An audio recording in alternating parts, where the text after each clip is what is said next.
গীতা, তুই এতদিন কোথায় ছিলি? বাবা, ও রাতুল।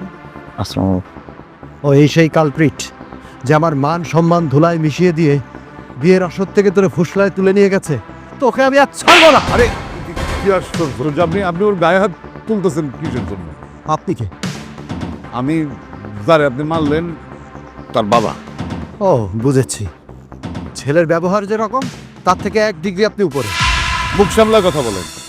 আপনার বাসায় আসছি বলে কি আপনি যা মুখে আসে তাই বলবেন নাকি? আমি আপনাকে আমার বাড়িতে দাওয়াত করে নিয়ে এসেছি, আপনি কেন আসছেন আমার বাড়িতে? আমি তো ধরেই নিয়েছি যে আমার মেয়ে মরে গেছে। যেই মেয়ে এই সমাজে আমার মান সম্মান নষ্ট করে নিজে পালিয়ে যায়, সেই মেয়ে আমার কোনো দরকার নেই। আমরা কি বলতে চাই সেটা আগে শুনবেন তো বিআই সাহেব। বিআই সাহেব মানে কি? কে আপনার বিআই? আমি তো এই বিয়া মানি না। এই ছেলেকে আমি মেরে ফেলবো, ওকে আমি পুলিশে দিব। কি অপরাধ করেছিলাম আমি তোর কাছে যে তুই আমার মেয়েকে ফুসলায় বিয়ের আসর থেকে তুলে নিয়ে গেলি? বাবা, আমার কথাটা তো শোনো। মারতে হয় আমাকে মারো, উনি কোনো অপরাধ করেননি। যে অপরাধ করা আমি করেছি। অপরাধ করেনি মানে? তোকে বিয়ের আসর থেকেও তুলে নিয়ে যায়নি? না বাবা, আমি বিয়ের আসর থেকে পালিয়ে গেছি ঠিকই, কিন্তু ওনার জন্য যাইনি।